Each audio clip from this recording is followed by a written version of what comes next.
not what I meant to pull up. So we send out these notifications, check our audio, all the fun stuff.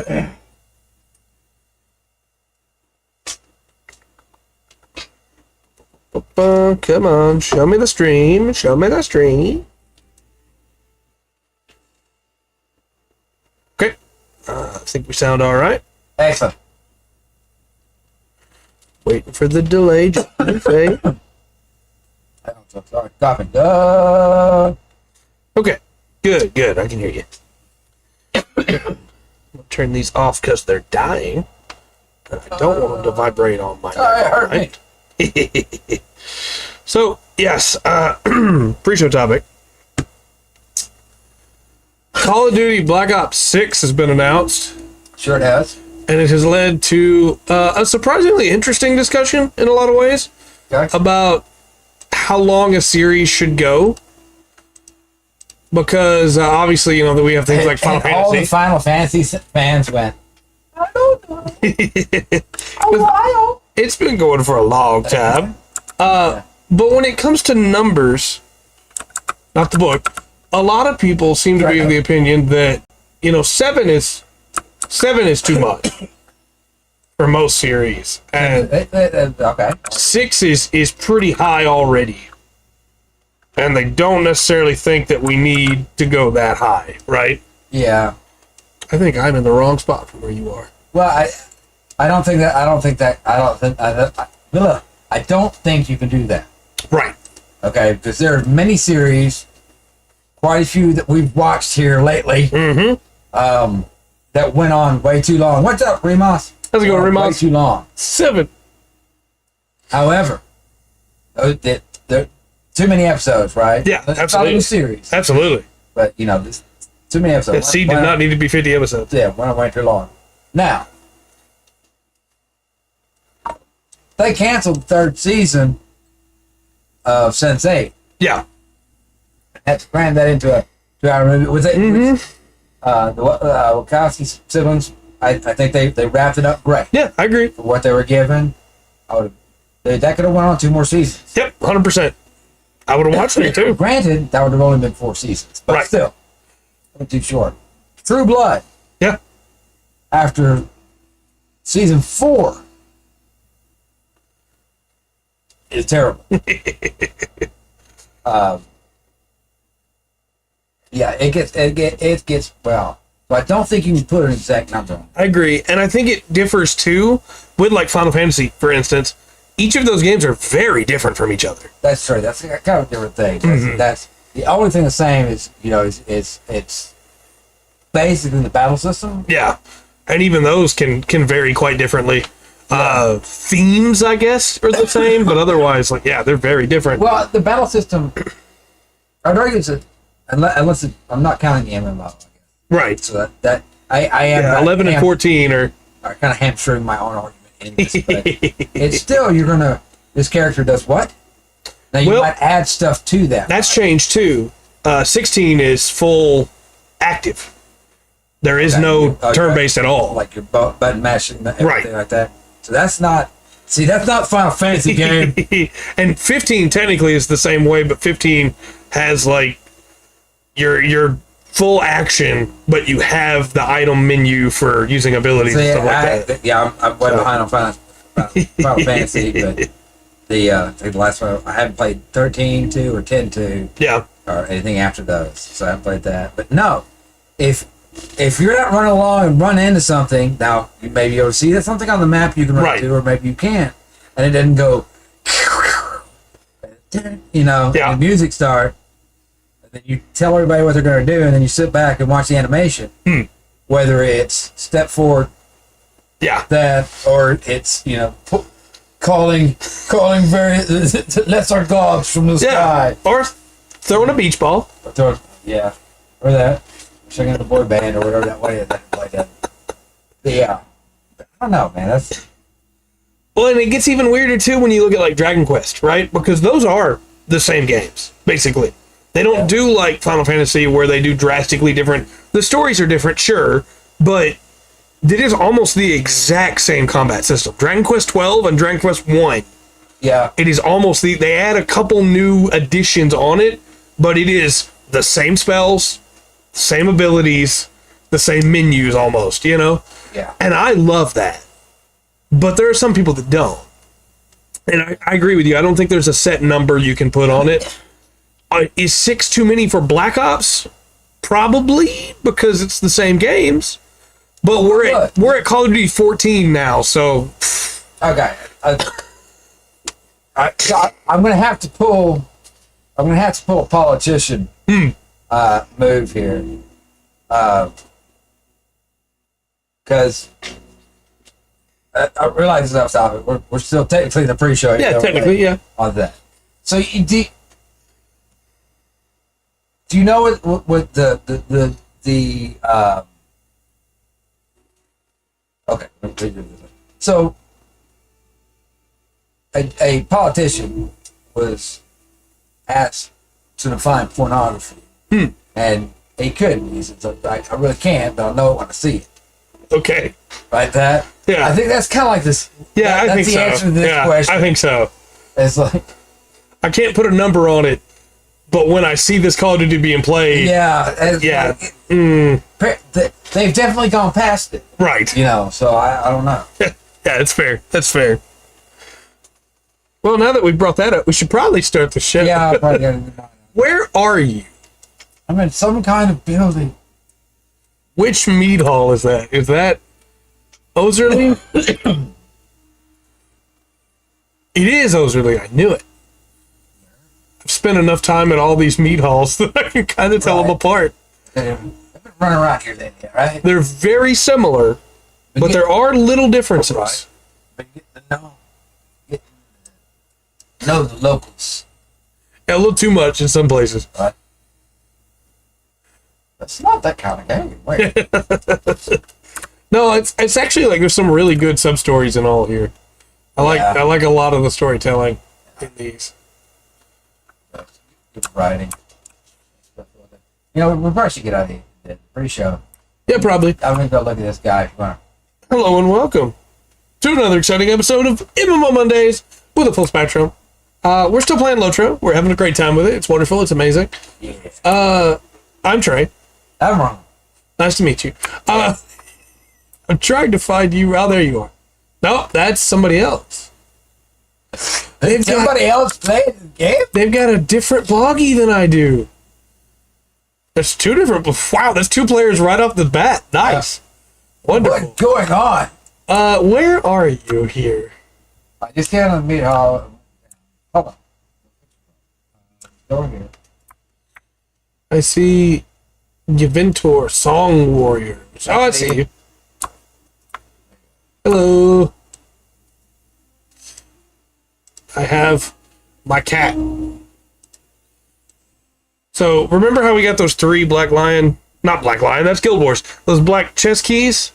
Black iron chess keys? Yes. I used them. Oh, I bet you did. And I got this cat. The Sitaka. Oh. That's cool. It's kind of like a Savannah cat. Thought we were the only ones playing this game? I thought so too. Yeah. It's the same here, man. Look, Oh, go ahead, sorry. well, except for the first couple of years, over the 17 years I've played this game on and off, there's been many times I thought I was the only one playing. We should go ahead and do the code because it lets Faith know that we're alive. Right. By the way, she set an alarm. She was going to be here. What? She told me. All right, code. The weekly code is HEYDO. HEYDO. Or Hey Do? Maybe? I don't know. It sounds like a Tom Bombadil. Right. Hey do. Let me put it in the Discord real quick. I did forget to have that set up. The code is... Ah, she had to go to work. That'll do it. Her Ross is a real pain in the butt sometimes about getting stuff done, so she might not be able to make it. Hey Do. Which is actually like, that's a pretty good buff. It's movement speed. Yeah, just 5 for 6 hours. Let's go ahead and do that. Yeah, might as well. Ooh, there is another milestone skill on sale. I don't have enough for it, though. I don't know why I do this every week when I don't have enough.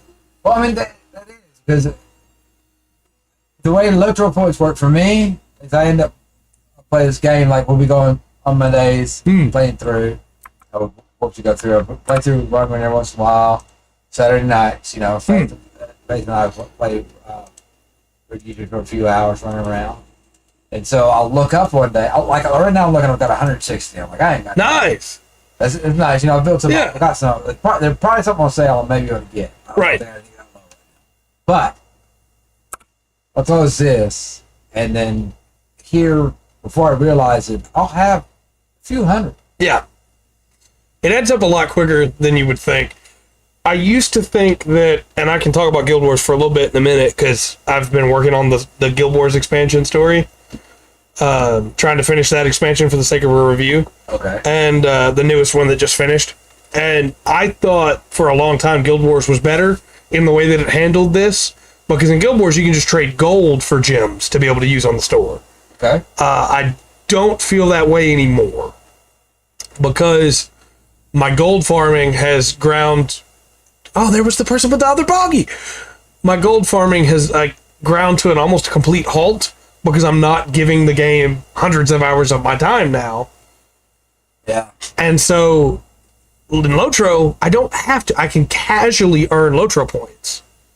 Whereas in Guild Wars 2, you kind of need to be gold farming to be able to get enough gold to turn it into gems, to be able to buy the stuff you want. Gotcha. And if you're late game, you've got everything done that you want to do, that's probably what you're going to be doing, is gold farming, But I don't want to just sit there and farm gold. Yeah. I don't mind grinding. Yeah. I'm old school game. Yeah, get it. I mean, there's been games. Mm-hmm.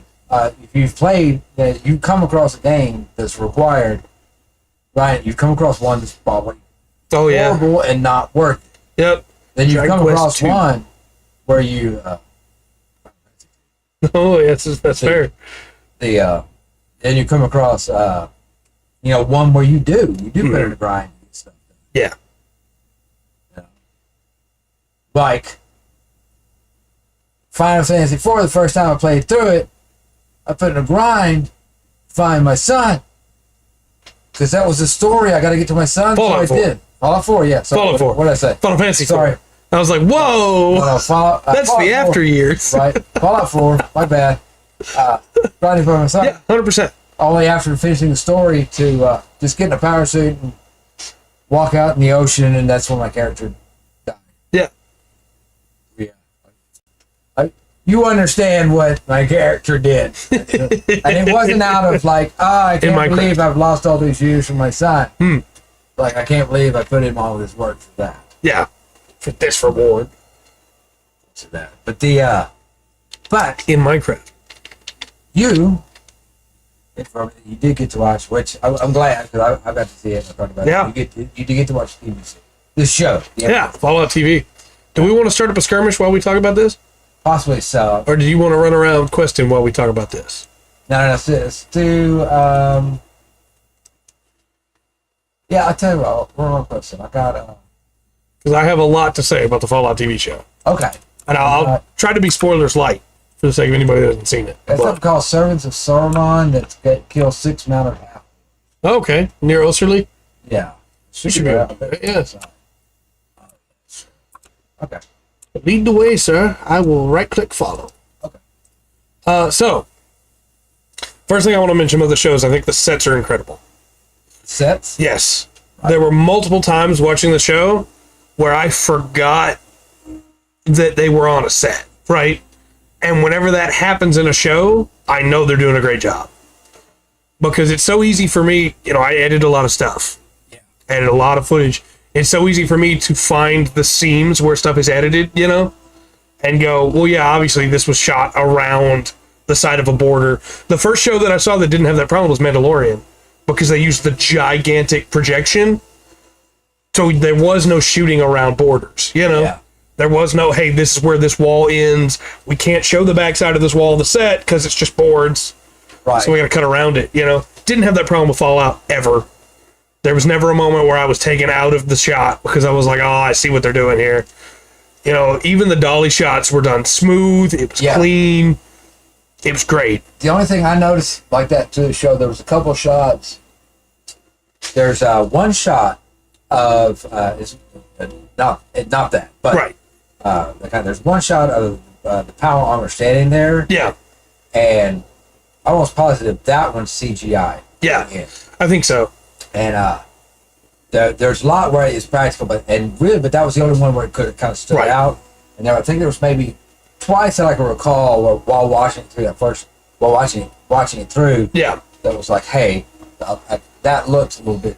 There's a single moment when Knight Titus is landing after one of his, and again, I'm being very specific with my wording for spoiler's sake, where he's landing after one of his launches, where the right foot comes down and the left foot is CG for just a second. Yeah. And it's clear that the foot didn't quite land right, but they wanted to keep the cut, you know? And it's like little things like that that I normally don't notice when I'm watching a show I like, you know? And it was early enough on in the show that I wasn't so immersed that I wasn't still looking for stuff like that. Right. But afterwards, if there was anything, I didn't see it. Because once I got immersed, it was over for me. I love the character work. I think the characters are really good. I think that there are very few actual characters that time is spent on. And I think that's to the show's benefit. Yeah. Because I think the characters that are in the background, they're okay, right? Yeah, but the characters that focus on are so good. Yeah, but the characters in the background, I have enough information on them. Yeah, it's Fallout. I don't need to know, they're NPCs basically, and they're interesting. The old lady that runs the shop, you know? Right, okay. You don't have very long with her. I know that old lady. Yeah, absolutely. I know exactly how she is. It's the same way for me. Another one like that is the two guys that had the stash of absolutely right. Like I didn't need their back. I don't need a backstory in them. But I know those two guys. Mm-hmm. I think it did help because they go in real deep on the ghoul. Yeah, absolutely. You get a huge backstory on the ghoul, and a little bit. Even though when you're introduced to him, it's you spent a lot of time on him. Well, and even like little characters that don't seem like they're going to be important get just enough to make you care, and then when you get reveals later on, you go, "Oh, okay." Yeah. Without getting into too much, I think Bud Askins is one that just immediately was like, "Yeah, I know who this guy is," and then later on, it's like, "Oh, of course, yeah." It's really well done. Costumes. Oh, those costumes are great. They're so good. Obviously, the jumpsuits look great, right? But even beyond the jumpsuits, when you just get into... I'm going to lower my UI a little bit. When you get into like the raiders and the people that live out in the world, their costumes, it's so well done. Yeah. I do like that there was some practical effects. Mm-hmm. I mean, CGI has done some amazing stuff. There's stuff Absolutely. I love done with that, but found another ominous note. Who's writing all these ominous notes? No, I agree. I think they did a great job there. I think the music was really well done. It's Fallout music, right? Yeah. Like it's gonna be good. That's I think that's one of the few things. Like even if you don't like that style of music, I do there. Yeah. For a lot of people. Yeah. And it's why one thing I never hear complained about, at least over the big three that people talk about, the New Vegas 3 and 4, but people complain about the music. Right. There's plenty of other issues. When it comes to the monsters, I think the monsters look great. Yeah. Rad roaches looked perfect. Oh, they did, dude. Just absolutely what I want them to look like. There are a couple enemy types we didn't get to see that I really wanted to see. Yeah, but yeah, I think they know what they're doing, so they're not going to just go out and ruin it. Yeah, I agree. And by having you see that right at the very beginning of your games, let's say. Yeah. And deal with it. Yeah, I agree. I think it's really well done. It felt in a lot of ways like season 1 was more of a, hey, get ready, this is what we're doing, And so I'm excited to see some of the other stuff brought in. But I think story-wise, they did a good enough job that I was hooked anyway, you know? Yeah. So I'm stoked. I love it. I only have a couple minor things, and they're just really nitpicks. There's a couple, I understand why that character is given the time that he's given, and it does pay off in a really interesting way.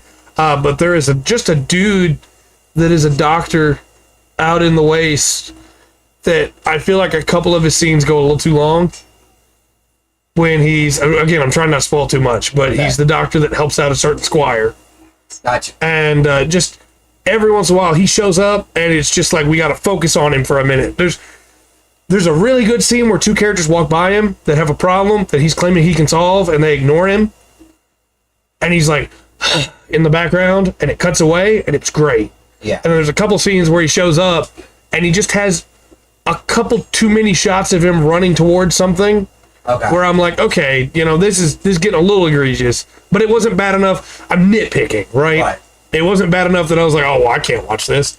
It was, I don't understand why we're so focused on him running through the dirt right now. Yeah. And then, for the shot. Right, for the shot. I'm not. But you're saying,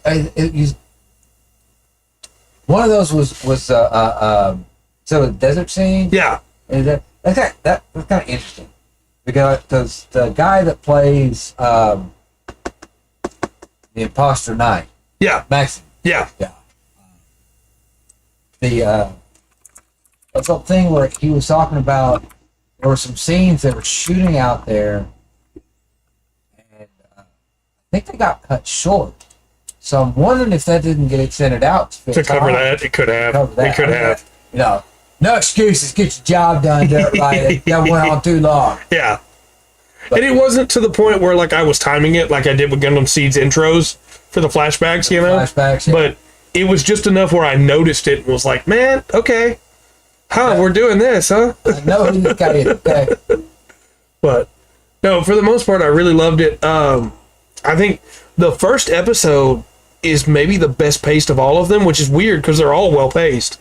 When I got through the first episode, I was like, man, that is the best intro to a Fallout game. Yeah. He does really like chickens. That is true. That's the guy I'm talking about. Thank you, Remots. Yeah. Best intro to a Fallout game? Yeah, that was, I don't know, man. That was like,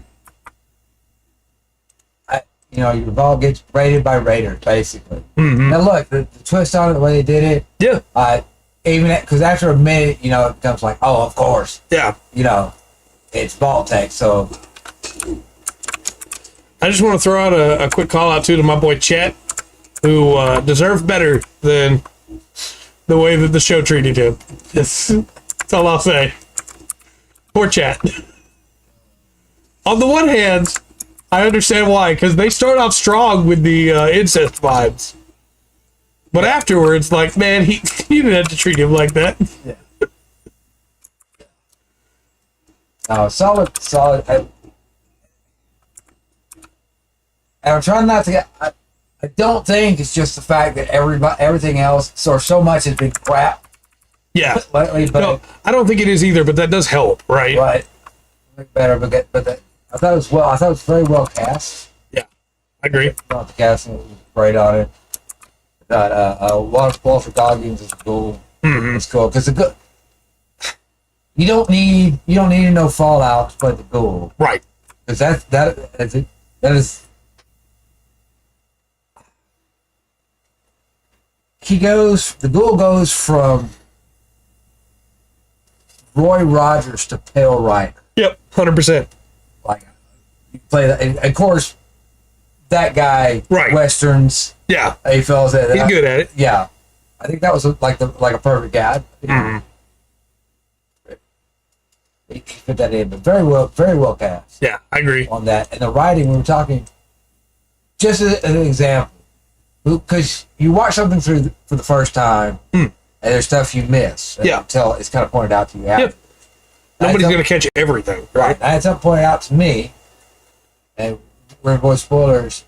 It's like, I had this problem with this one part of it today. And I mentioned, I didn't even, don't think I even said that. I just mentioned two of the details in the scene. Yeah. And it... Yeah. And immediately it was like, okay, yeah, I missed those. I missed that while watching it. Mm-hmm. All of a sudden, yeah, no more problem with that. Yeah. They had a problem with that scene and the one right after it. And then when it connects the two. When it all connects, yeah. It's like, okay. It's great. It's well thought out. Yeah. Like some recent shows. No, I think it's a success in ways that a lot of video game to TV tie-ins have not been. Yeah. And I think it needs to be more of the example to follow. Because they didn't retell the game stories, right? No. They told something similar. Yeah. But they didn't retell.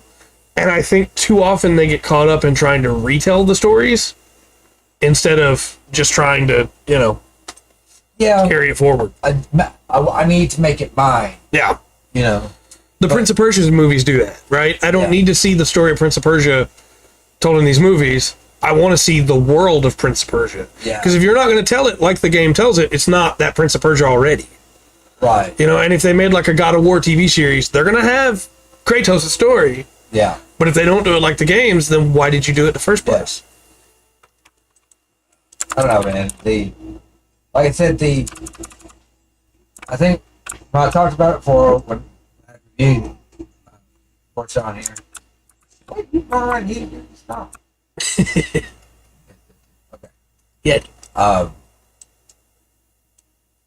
So I got distracted by getting beat up. What the crap?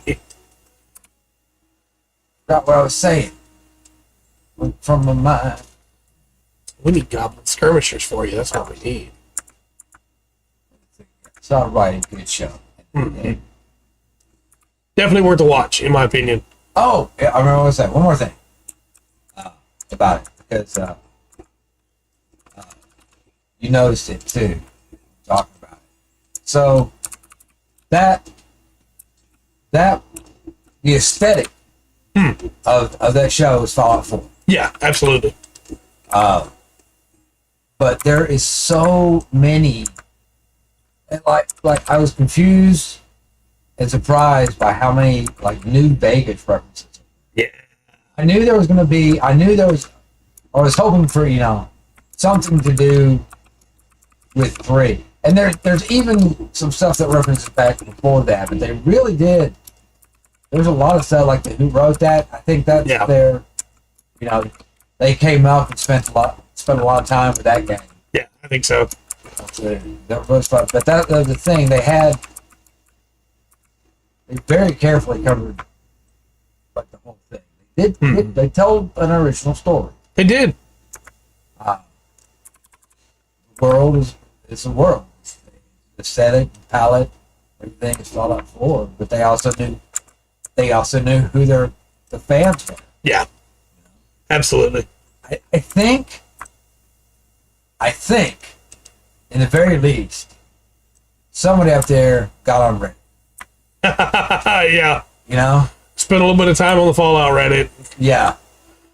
And actually see what people argue about, all that. I will say one thing that really surprised me. Yeah. Was there is a song in Fallout. Like it's in Fallout 3, it's in Fallout 4, I believe as well.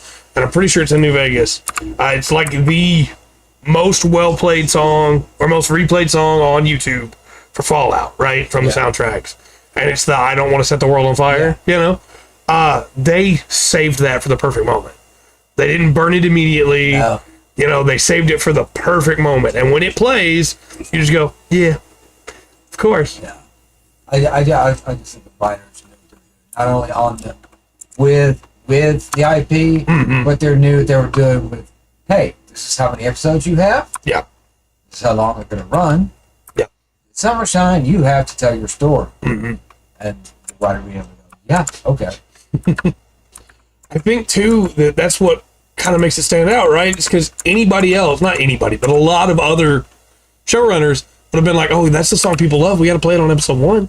But it's the marketing crossing over with the art. So sometimes art can get, way overly pretentious. I'm not saying that. I know that. Also, like, the reason there's a stupid love triangle Yeah. And the Hobbit trilogy. Yeah. The reason why the Hobbit trilogy is ruined. Why it exists, really, instead of just being. Yeah. Mm-hmm. Is because that's a studio movie. Mm-hmm. Do you want to tackle this warband over here?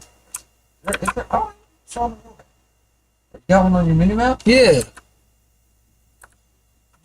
There it is. Okay. I can't see as far as you can. I got the big heavy helmet on. I have elven eyes. I don't have elven eyes. You see with your helmet on.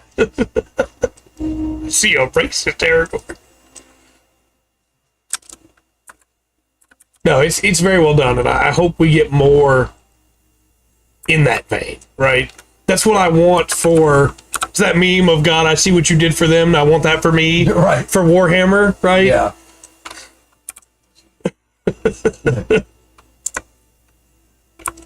But the end of the day, well, like show goes like that. If you probably think about some of your favorite media, and right, like your favorite shows or whatever. Yeah. You know, it's really, it's like, I don't know that you'd be like, oh, that. I don't think how to say it. I have to go catch up to this guy. He's running faster than we are. I'll bring him back to you. Get beat up all the way. No, it's what I wish I could have gotten with the Thundercats reboot, with the He-Man reboot, you know? Yeah. Like that, it's probably I love. Just take care of it. That's all I'm asking. Mm-hmm. But no, that was too much to ask. And every, you know, every fandom's got its toxic sector. Absolutely. The gatekeeping sector. Hey, they're coming up behind me, by the way. All of them. When the people who are not that gatekeeper, when you say you don't like it, they're like, oh, I understand. That's no problem. Yeah. You know, I'm a fan, and so when those are the ones that are hollering at you, you're really, Yeah. you know, you got to that up. Mm-hmm. I agree. Did I kill them before you collected that one? Before you accepted it? Oh my gosh, it's okay. I hope I did. I think I did. You did. Talking up, punching. Oh, that's okay. They'll respawn at some point. They'll probably respawn before the stream's done. Possibly. So I got 1, 2. Two to turn in. What do I have? What? Well, I don't think I have anything else. And not unless you want to go all the way back to Hitbold, which I happen to be the Thane of, by the way, just in case you didn't know. In fact, why can't you turn that quest into me? Right. Right here. You know, it just doesn't look the same. I can't. I don't see it through your eyes. I'll give you XP. Right.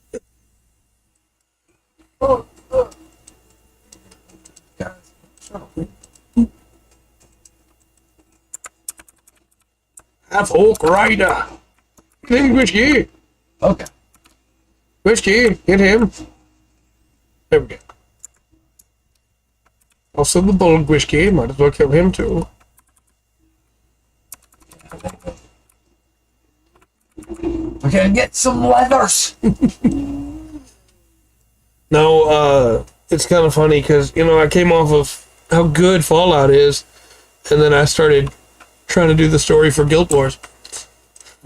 And I'll put it to you this way, I got about halfway through the expansion, because I've been saving doing the expansion until all of it was out, right? Gotcha. I didn't want to do it in 3 chunks. That seemed dumb to me. Yeah. I didn't want that. I went all at one time and I'm gonna binge it. And about halfway through, I just stopped doing the story and started collecting the new pets on my ranger. You know what, people? You know what?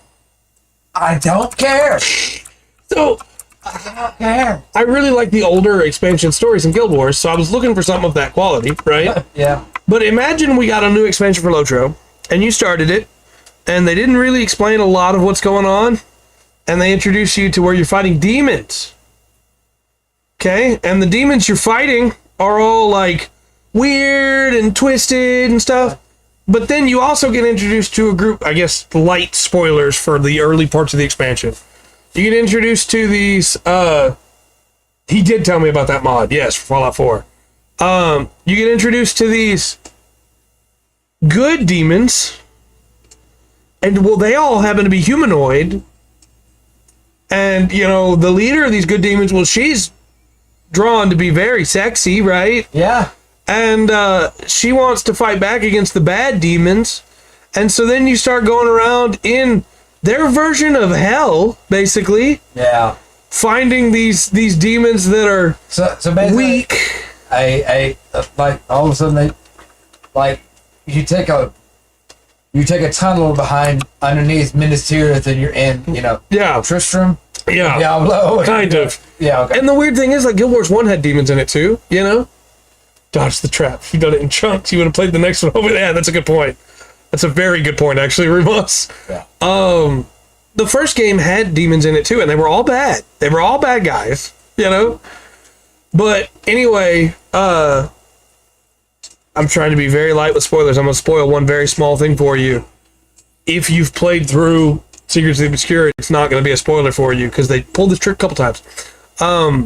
They introduce a little small weak demon to you, whose name I remember because I have to talk about it in the review. I looked the name up and made sure I memorized it, because otherwise I had one conversation with this character where they told me how much they dreamed of the ocean, and in the very next quest they get killed off, and my character says, now I have a reason to care about this war. It's like, no, I didn't even know that guy, man. Oh. Wait, you might as well just shot somebody on the street. What? So they put nickel and basically Yeah, it basically nickel me. yeah, that's exactly what they did. His name was Nickel. He played the piano. This guy's gonna fight through. I just want to play a concert. Oh, dang. So, like, He's not right. I don't feel bad about spoiling that for people, because it's not a spoiler. He's not a character, Yeah. you know? And then they go, oh, we have to, for his sake, we have to fight on. No, It's like, we don't. I already had reason to be here. I didn't need this. What are you doing? He liked the ocean. And Weak. it's really hard to stay invested. So you can see why I just stopped and started collecting pets. Now here's the twist. He wasn't talking about water. He was talking about a dude named Billy. Yeah. Billy Ocean. Yeah. But that when I learned that changed anything. That I really did believe it. Because then I got to Like, meet yeah. Billy Ocean. You Right. know? And that was all worth it. And if all that wasn't bad enough, because again, I have loved the story in Guild Wars up until this point, basically. There were some bad missteps here and there, but I could forgive it. If all that wasn't bad enough, I am playing through the first section of the third, right? Yeah. The map is so buggy that they start me off in this new map by going, hey, before you do anything else, go do a bunch of events. Fill this bar from doing enough events. Okay, sure. So I start doing events. The bar's not moving. So I Google it. I'm like, hey, how many events do I have to do? And it says 6 events. I'm like, okay, that's not too many. Maybe the bar doesn't complete till you finish 6. So I do 10 events. The bar hasn't moved. So I look it up again and they go, well, rifts count for 2 events. I'm like, okay, well, maybe the regular events are bugged. I'll do some rifts. So I do some rifts. Those don't count either. So then I finally go, you know what? I'm just going to take a break. I close the game. A couple hours later, I come back, open the game again, do 1 event, and it counts. My map was bugged, and the events weren't counting towards the story completion. So then I did 5 more events, got to go to the next story bit, did a little bit, unlocked another portion of the map, and they go, hey, before you do the next story bit, fill this bar. And I went, no. I can't even trust the bar's going to fill right. No. So I closed the game.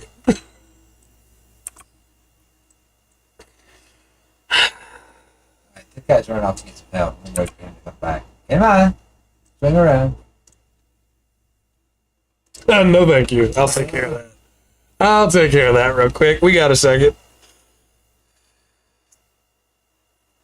You think we have more money than we do, person.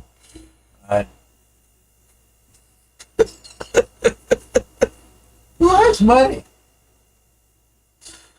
Alright, you've been timed out for 100 seconds.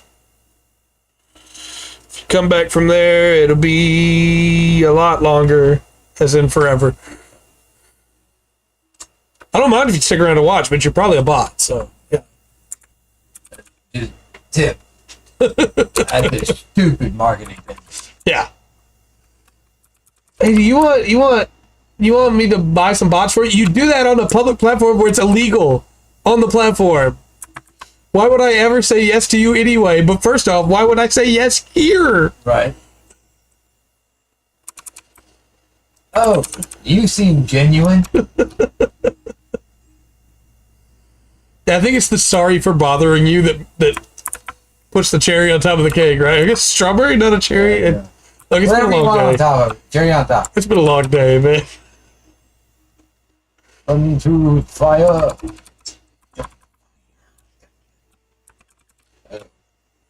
We should probably go turn those quests in for you, huh? I'm running around a circle with this guy named Natu. I'll get some ads on there. If I give you £5, you'll make an alt account to watch on your phone. But Remus, pounds is weight, not money. I can't. That's going to cost way too much to ship that much. £5. It can't happen. Oh, the warband's back up. Yeah. Got all kinds of goblins mad at me. I'm coming. Like, kill them. Running around.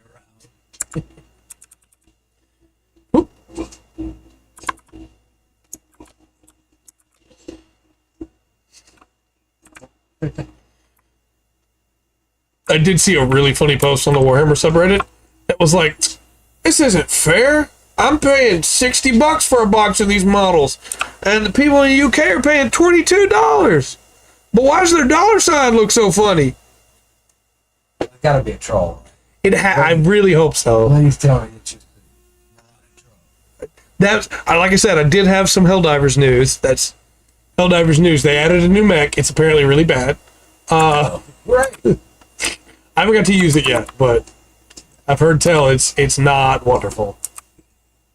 We talked about how the CEO stepped down to become just a regular dev, and so there's supposed to be a pretty big patch coming. They're specifically saying it's not a balance patch. That they don't want to call it that because that'll lead people to have expectations. But the last thing we want anybody to have for anything we do is expectation. But the new mech does look cool. It's got rockets. It's probably not worth it, but and I don't mean to sound so down on that. It's just in that game, your stratagems are everything. And if you give up a slot for a one-time use mech, it's just not worth it, you know? Yeah. I think I've got the warband on me. Decent. Take on charges with it and dump most of your ammo into Titans. And then you don't get it back.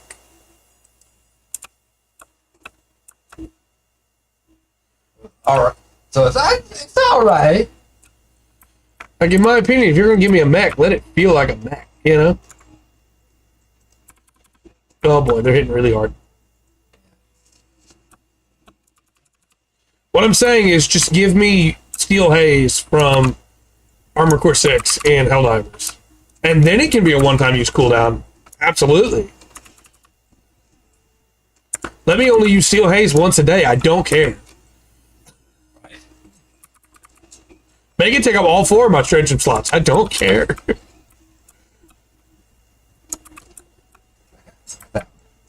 You are about to drop, sir. I'm going to give you a quick key. You did drop.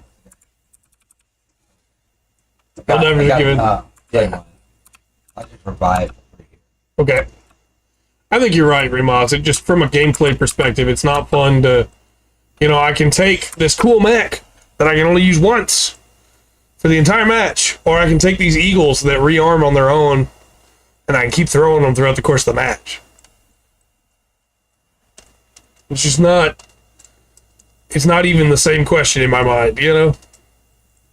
Very different ballparks. And I'm 100% with mechs. But... Yeah, you have a bias on it. I definitely...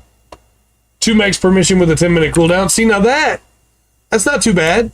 That's doable. Yeah. That's doable. Especially if I can get something to make it where I get 1 every 10 minutes for the map. So if the map is like a 40-minute long map or a 50-minute long map, then I can get up to 5, technically. I'd be down for that. I know that's how it is in the game, but it's not the same. You know what I mean? Like, I don't want it to take 2 stratagem slots to have 2 mechs.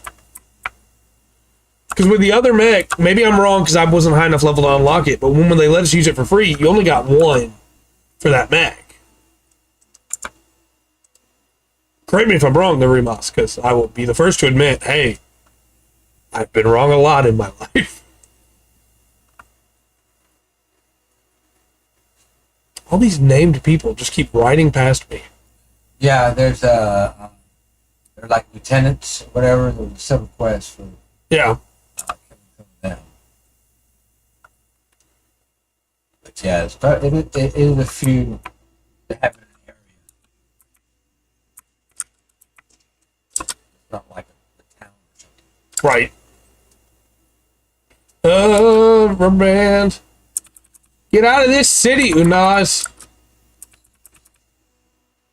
You're not welcome here. No one likes you. Oh, you can't bring the 2 without a glitch? Well, I mean, I probably wouldn't have brought them both because it's not good to do so, but it's kind of a shame that you can't. It's not the right choice, in my opinion, if you did, but for the memes.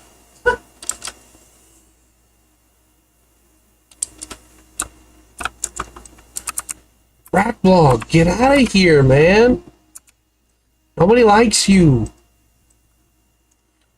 Just watched him sail over the edge of the town. No, I've fallen out of love with Helldivers, unfortunately, because every time I go to play, I either run into the issue of the guns that I like aren't very good anymore. It makes me sad. Like, I bought the Punisher shotgun that fires the plasma balls. Was it so off balance, broken in those first couple of weeks? It was, but some of the guns that were fun to use were still really good, and they got nerfed. And then as new guns have come out, they haven't been as good. But I mean, it would like too. Were they just way too overpowered for PvP? Or well, there is no PvP. Right. That's what I'm saying. So aren't you just playing the? Yeah, it's just PvE, but the guns, like the guns that I liked using, felt good, even if they weren't physically good, right? Yeah. Like, I liked the shotgun where I can just burn the entire clip by holding the trigger down, and it's just a mess, and it might not kill everything, but it might kill everything in front of me, you know? I'm Derek Butler from Texas. You can't just say stuff like that. Oh, heck yeah. Feels good, you know? Well, and then they made it not great. And it still feels just as good to use, but it's not the same when you unload the whole thing and the guy is definitely still there. Yeah. You know? Latest War Bond released weapon balance for an earlier version of the game. Oh. So are they good?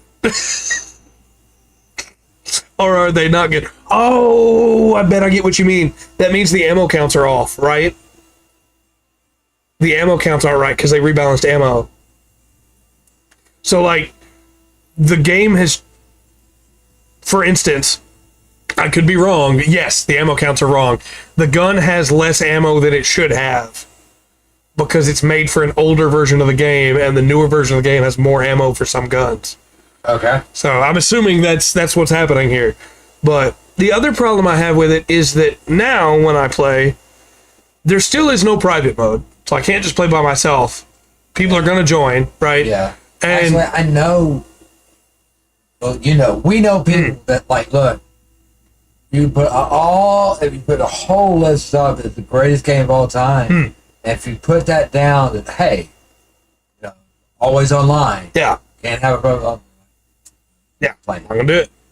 AR is basically just a worse version. Oh no.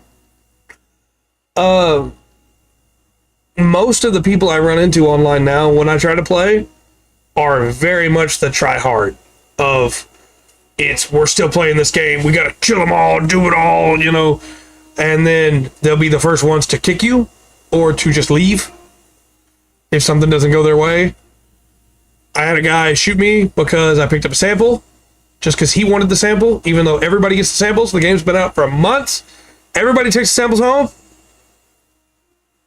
Why? Just why? I'm at the point where I'm not having fun playing the game because it feels like the game is actively being made worse just to spite me. You know what I mean? Yeah. Like, my guns are being made worse. The enemies are still just as strong as ever. The fact that still, all this time after release, if you dive away from a bile spewer after they've started spewing, the bile will follow you and you will still die. I dove out of the way. Yeah. People are silent. You just click. I wish I could get that. I honestly do. I wish I could get silent lobbies. They would be way more fun for me if I just load in and nobody's talking. Yeah. Unironically, than the few times that I've had people talking, I would rather have nobody talking. And you can just disable it, right? But what he's referring to, yeah. Yeah, probably. Or people are just being quiet anyway. But sometimes it's handy to be able to go, hey, that's coming up behind you. I need to turn that down because it's going to keep doing that.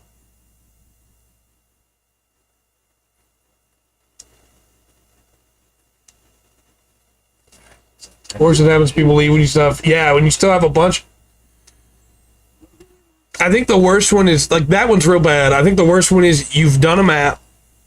You've worked hard. It's been almost 40 minutes, right? You're going to get on the Pelican, and then somebody thinks it's funny to just shoot you right as you get on the Pelican, and then they just all leave without you. And it's like, what did I do? I thought we were democracy. Yeah.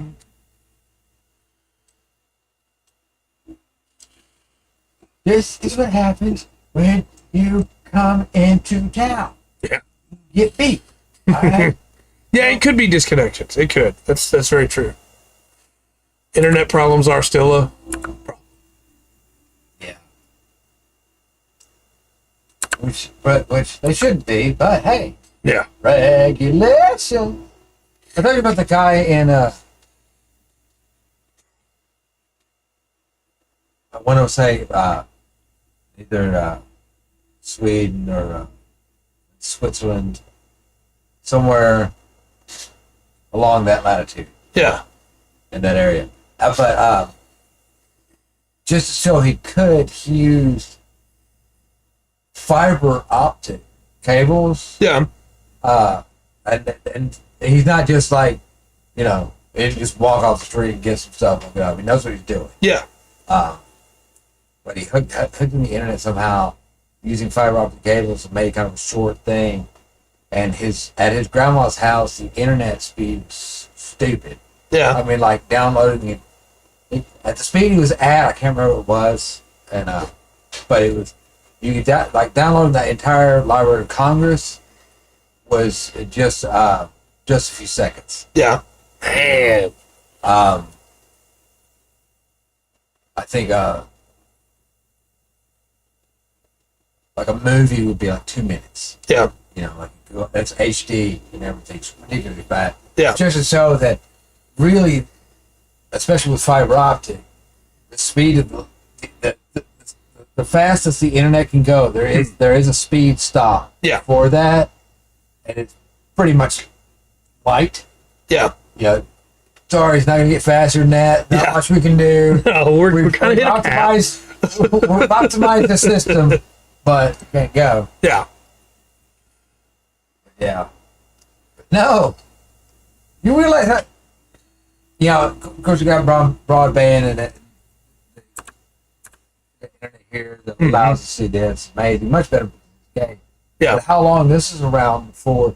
Because 56K, the sound of nightmares for for Gen X, the elder millennials, that of the horrifying torture of robots that you got on the internet. Yeah, that was just because it was only 50. Now, of course, there wasn't infrastructure, but right. Yeah. Right.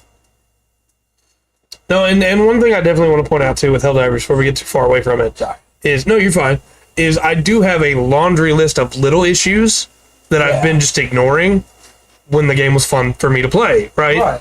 But as the guns have gotten worse, as I've put actual real world money into the game to get war bonds, to unlock other guns, hoping for different things, and they also aren't good. The fact that there's no ability to try weapons out before you buy them. There's no ability to try weapons out before you take them on a mission. There's a whole tutorial zone where they teach you how to play the game. Aren't you in the military? Right. Why is there no shooting range where I can try out the guns? I realize it's a desperate situation. I don't know the full story. I realize it looked like a desperate situation. I don't think it's a volunteer army. Right.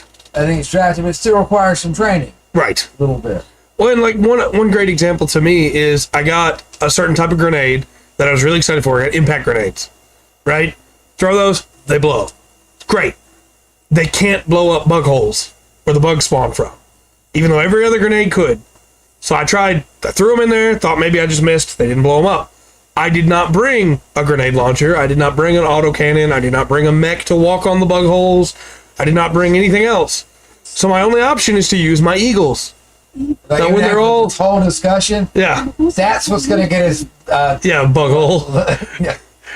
I have to wait for my eagle rearm to be able to take down the bug nests because I can't close them, and I didn't know I couldn't close them until I got into the mission because there's no way for me to test that.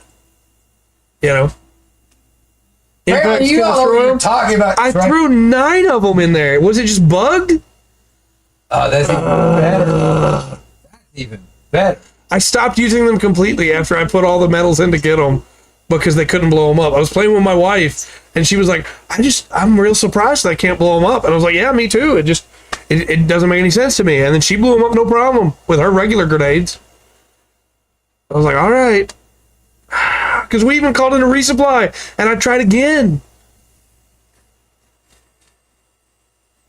See, stuff like that is why I've fallen out of love with this game, man. I turned you down. But look, you have made it abundantly clear you do not understand technology one way or another. I guess so, yeah. Everything's bugged. Can't play games. Can't operate a phone. I love that because the chat didn't update. When I opened my phone, it's still the chat, and there's the if you give me £5. Right. Remus, can I give you £5 to trade copies of Helldivers with me?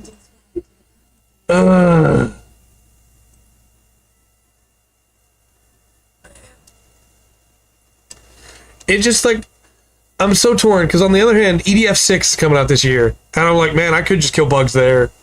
Oh yeah. Where instead of like getting one shot by automaton rocket launchers from across the map, or by giant turrets or striders, I could fire rocket launchers that fire rocket launchers. I don't know.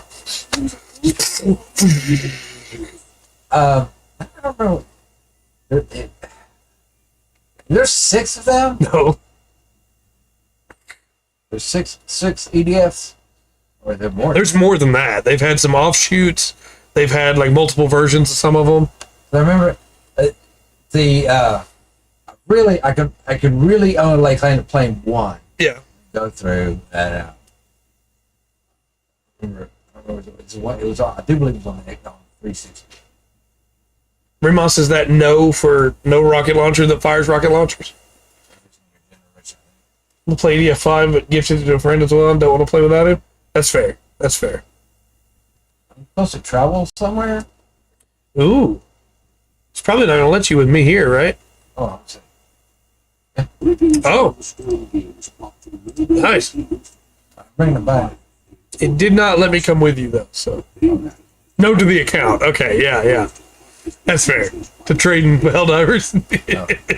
Technically, Steam account trading is illegal on Steam, so I don't want to get banned on Steam. I mean, I found out recently you can't even gift your Steam account to somebody when you die. So apparently, what you have to do instead is gift your password to them. Just don't say anything. And don't say anything, and then they change the name after you die. Great job. Congratulations on your 202nd birthday. I do have one other piece of news, though, while you're doing this thing here. So you know how much I love the Trails games. It's a rough year for me for video games, right? Some of the best games and also some of the worst choices. Yeah. You really liked Hi-Fi Rush, didn't you? Yeah, I loved that game. Oh, scratch that. Rip that scab off. Yeah, just dig that knife in all over again. Live. Trails Through Daybreak is already on Steam. You can buy it right now. Don't buy it right now. Don't do that to yourself. Because it's not the English version. There's 2 versions online. Okay. On Steam. Both of them on Steam, where you can buy them with your money in USD. Don't do it. One of them is the Chinese version. It's only in Chinese, even though it has an English Steam page. It's not getting the English patch. The other one is the Japanese version that also has an English Steam page. Yeah. It is getting the patch. So you can buy that one if you want to, or you can just wait for the patch to come out, and hopefully they will remove the other one from English Steam, and you won't have to worry about making a mistake and buying the wrong one. But it also means that Trails Through Daybreak won't be on the front page of Steam, probably, when it comes out, because it's already on Steam. She's the only one that plays that game, Trey. Yeah, I am. Unfortunately, you own Iron Rain. EDF Iron Rain should have been... So there's 2 spin-off EDF games. And one of them is Insect Armageddon, which is probably the one you played. It was on 360. No. That's not the one you played. Okay. Insect Armageddon's a really fun game. It's not a good EDF game, right? Okay. There's some cool ideas in there, but it's not as good as a regular EDF. Then there's EDF Iron Rain, which was trying to be a more serious EDF. Yeah. Which, of course, flops miserably. Exactly what EDF needs. Right there. Let's get serious. So that one sucks. Yeah, don't play Iron Rain unless you just really want to make fun of it. That was written by people who thought Starship Troopers was a documentary. Right. I liked Insect Armageddon a lot. I did not like Iron Rain at all. EDF 4 is way better.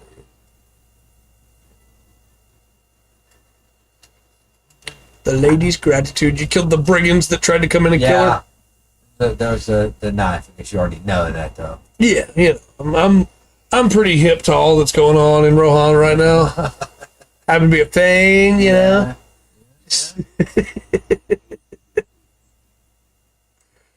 I almost wish something that'd been really cool to do. I know it's hard to true. And the wish list for this game. Oh yeah. For anybody who plays it, you know, the 7 of us.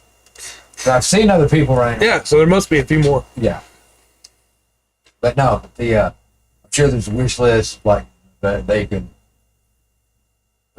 for. But yeah, one of those is I wish that was more like a personal house, like a neighborhood. Yeah. Where it's like there's just a very small instance for Highball, where it's like, this is what mine looks like. Yeah, this is my version of it. Yeah. Was it EDF 2025? 2025? Yeah. It did not come out in 2025, obviously, but it was for 360 as well. 360 PS3. Yeah, that sounds much more like it. It had the picture on the front was a big robot with 2 long arms. I'm going to pull up a picture while you accept this next quest. Filth and corruption is not tolerated on this here day. This was the picture. Yeah, that was much closer. So maybe not the exact right game, but that looked much It's that chat. There you I don't know. It was a lot of fun. 2-player, 2 missions, kill bugs. go. Yeah.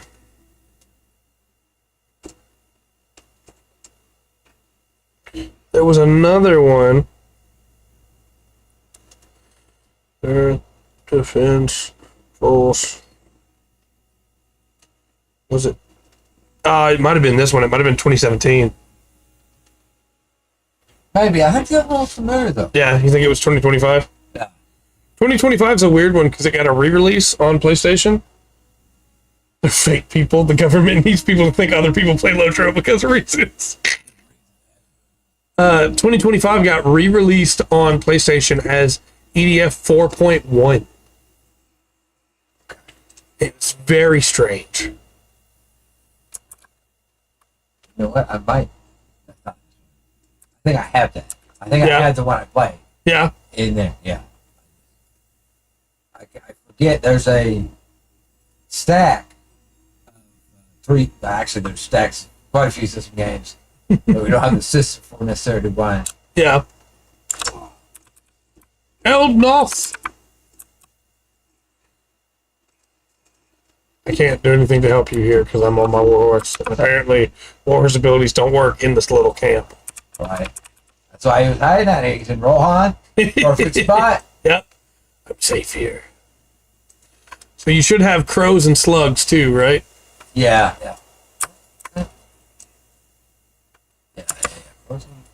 Crows and slugs. 10 slugs. 8 crows. We got one of these. 2. Oh, yeah. They're all around the swamp. All around the swamp. So this is going to be a complete topic change, but Okay, cool. in Gmod, Gary's mod, there is a, I think it might have got removed. A bunch of stuff got removed from Gmod because of copyright. Oh. Because people made videos on it and then people knew. But there's a rocket launcher in People Gmod ruin everything. every time that has Shrek in it. Okay, hold back up. It's a rocket launcher. It's a rocket launcher. That has Shrek in it. Yep. Shrek. Okay. And when you fire it, it does the voice line for "Get out of this swamp." Okay. And it was my favorite Gmod weapon for a long time. Because if you toggled for a rapid fire in cheats, then you can just kind of go. Then you got 3 minutes. I got you. Yeah, it was wonderful. I got kicked from a lobby for doing it once. There's those people that you were talking about earlier. Yeah. And said, then you tell me stories like that, and then you're like, and then you'd shoot you before you could get on the Pelican. I don't understand. I was not playing the entire Shrek 2 movie over my speakers. Right. Just sound bites. I don't want to get copyrighted. You know, somebody once told me the world was going to roll me. You're not sure.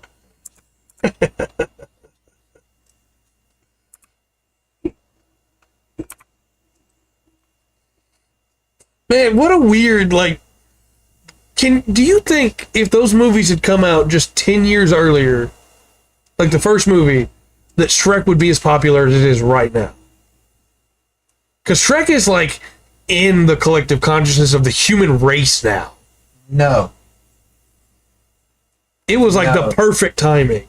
Well, not only was it perfect timing, there was a kind of a sad thing that happened that really changed what that movie would be. And this is after it was made. It was really made. Chris Farley was the voice of Shrek. Yeah. And Chris Farley, died. Yeah. And Mike Myers stepped in, and he didn't want to be. He didn't try to do an ogre voice, and he was like, "No, I'm going to do this accent instead. Let's try to work with that." Right. And it kind of made it iconic. Once again, if not to get too technical, Shrek, but it still matters. It ended up being the perfect casting at the perfect time. It did. I agree. For that. And also, by the time with the references it makes, because you see the references, then got references for that audience. Yeah. That they're making for. Absolutely. Little kids have no sense of history. They're not worried about, who wrote I'm a Believer. Yeah. Never heard of the Monkees. But then again, it also still has that thing. It's like, hey, this is stuff the parents will love. Yeah. It's got a Robin Hood Men in Tights reference. Like, yeah. It's like we're watching, no, this is for children. We know who's going to have to be sitting with the children. Yeah. For something that they won't get. It also didn't overstay its welcome, right? They did 3 movies and they stopped. They did a couple weird, spin-off things, and some that were very good and well-received, but the actual, Shrek story stopped. Well, yeah, it's also kind of a unique thing, because the spin-off did well. Well, yeah. Or one of the spin-offs, Puss in Boots. Shrek 2. Oof. Go ahead, sir. Puss in Boots did well for, right, so. I got all the pros. Yeah. Oh, I keep finding the crows. Maybe play. No,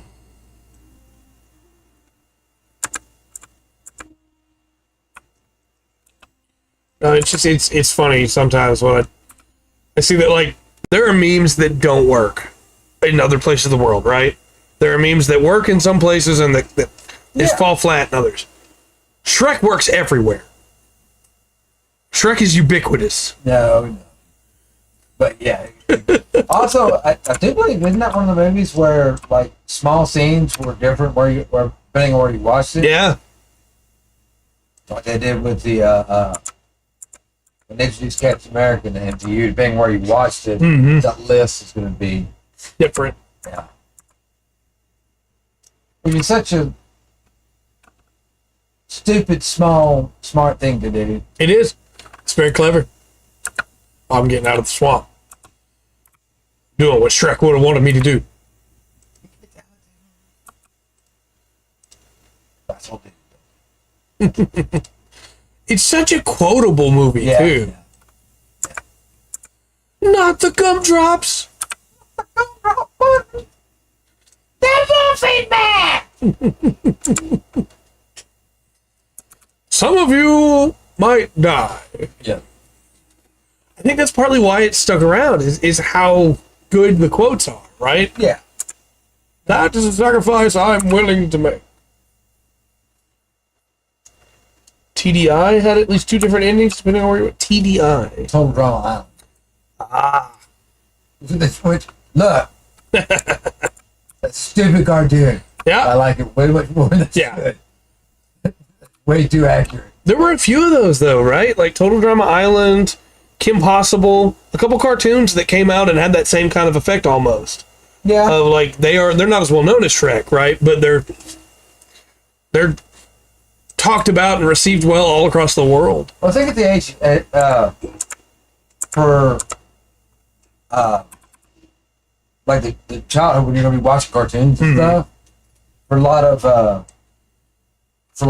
guess the millennial generation Y. Yeah. Nobody uses that term anymore. Right. That's what y'all originally known as.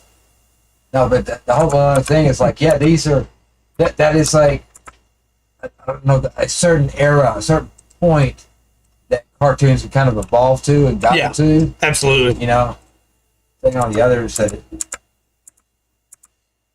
there were definitely some that wanted to be that but weren't. Yeah. But no, there's sour grapes everywhere. Sour, that happens. Yeah. The apple's pretty good. I can't say that about that. Yeah, it's kind of like this.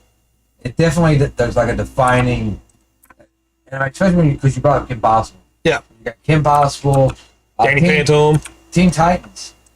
Yeah, Teen Titans for sure. Big one for that. I do believe that's going to be. You're also going to be looking around. Not long after that, you're looking. The Batman. Yeah. Cartoon, which huge impact on a lot of people. It's crazy how when you look back at it, the ones that made it, the ones that didn't, because American Dragon Jake Long thought for sure it was the best cartoon out there, There is always going to be trash. Shaolin Showdown. I love Shaolin Showdown. It was not as good as Avatar. You know what I mean?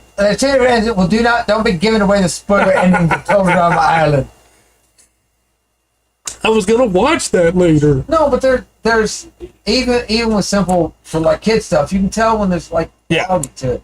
Like Gravity Falls is a great cartoon. Oh, absolutely. Great story. Love Gravity Falls. Like a good thing, you know. It's a goofy ass cartoon. There's nothing.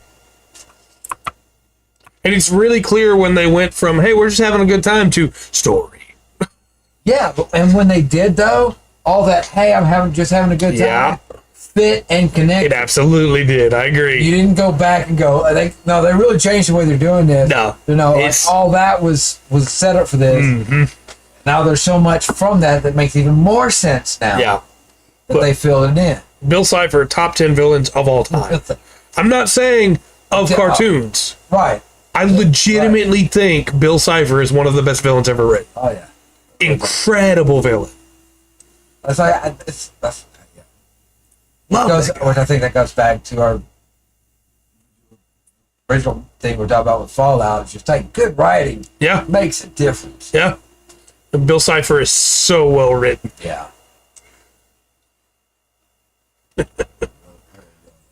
Speaking of writing, I started listening to a new audio drama.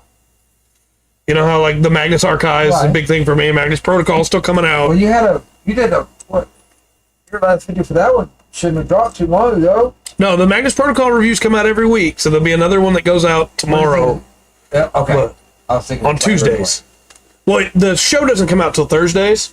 I think that's what I was thinking when you did yours. I think I had you back. Well, I don't actually publish the video until Thursdays because they give Patreon early access on Tuesdays. Okay, fine. They came out on Thursday on YouTube then. If you're somebody that, you know, listens to the Patreon version and you want to hear the review early, it's unlisted on the channel in the playlist. Gotcha. But I'm not going to make it public until the actual episode comes out. That feels weird to me, you know? Watch it, baby. But, Soul came out like 2007. That's past the spoiler, like, period. You get 7 years, you're past that by now. That's true. Twice. But I found a new series because of a comment, and it's called Malevolent. Okay. And I was told I would like it because it is the Magnus Archives meets H.P. Lovecraft. Okay. And the elevator pitch for it is a series about a detective that comes to himself in an office, and he can't see, but there is a creature a being in his head that has control of his eyes. Okay. And the two of them having to try to work together. Okay, I got it.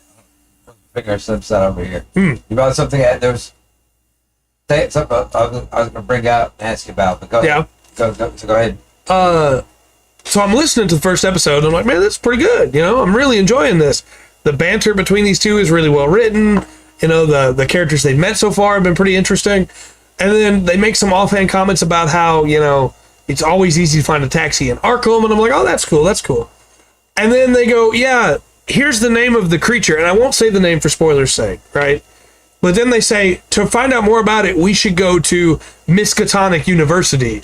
And I went, oh, this is not Lovecraft inspired. This is in his world. Yeah. And I immediately went from, oh, this is really cool, to, yes, give me more. Right here. Veins. I got it right enough for me. Yeah. And it was a little too... Pump it. Little too secluded. Good world. Good method. Oh, I'm so stoked for that. But I'm on episode 3 right now, and they're all about 40 minutes each. And, oof, so good.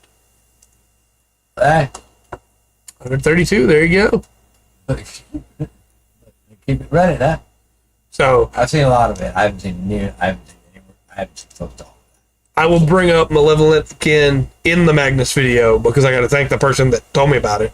And then once I'm done with the first season, because it's still ongoing, I'll probably do a review of it too. But you had something you wanted to ask me. Okay. So game goes without saying, trying to, like, if you take an IP or whatever, like they did with this, this is gamified. It has to be, right? Absolutely.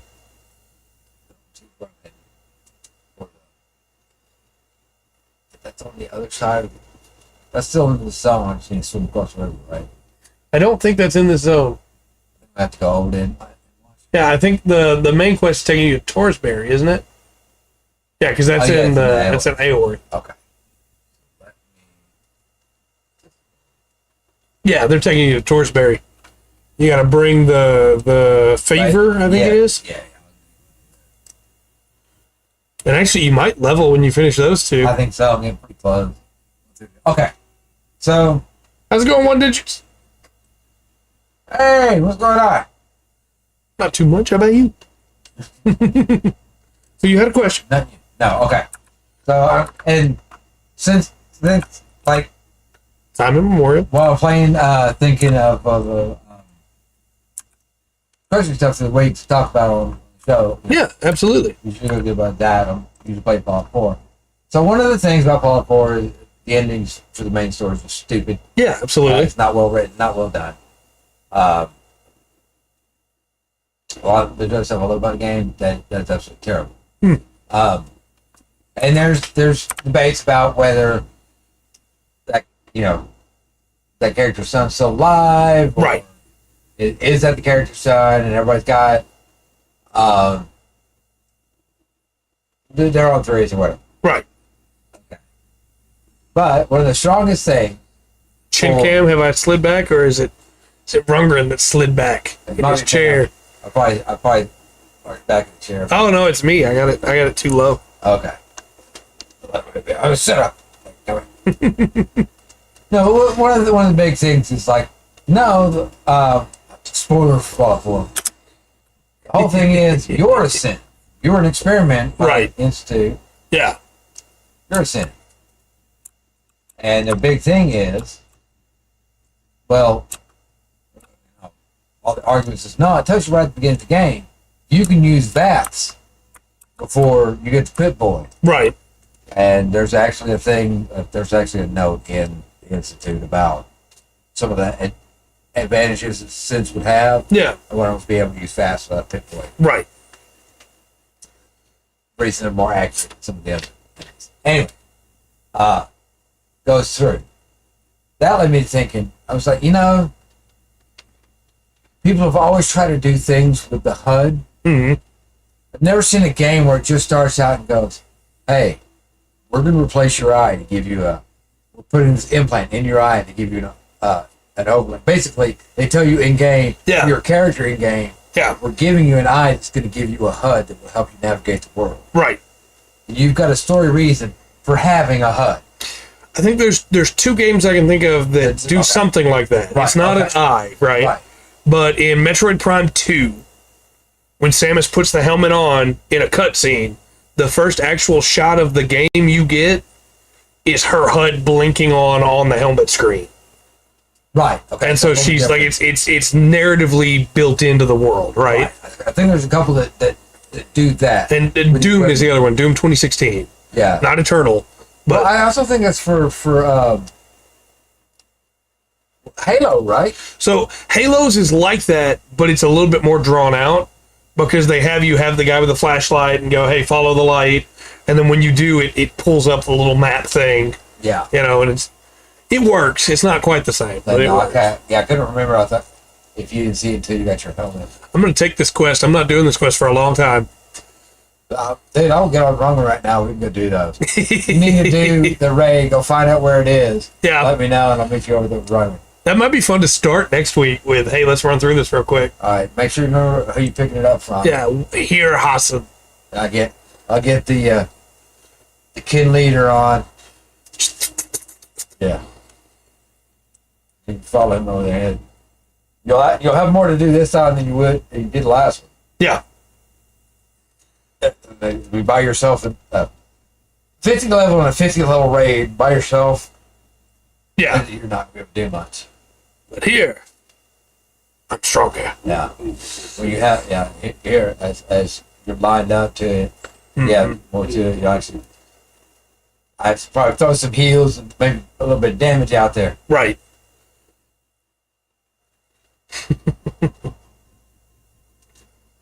No, going into tonight, I was a little concerned because we took a week off Gundam. I was like, this morning, right? Yeah. I was like, there's not a lot of news to talk about this week. I don't know that we're going to have enough to talk about, but I think we wound up having a pretty good stream, I think, conversation-wise at least. So all those raids are here? Yeah.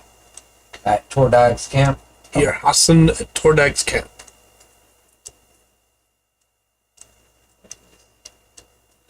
Are you going to talk to the guy down here? Oh, there you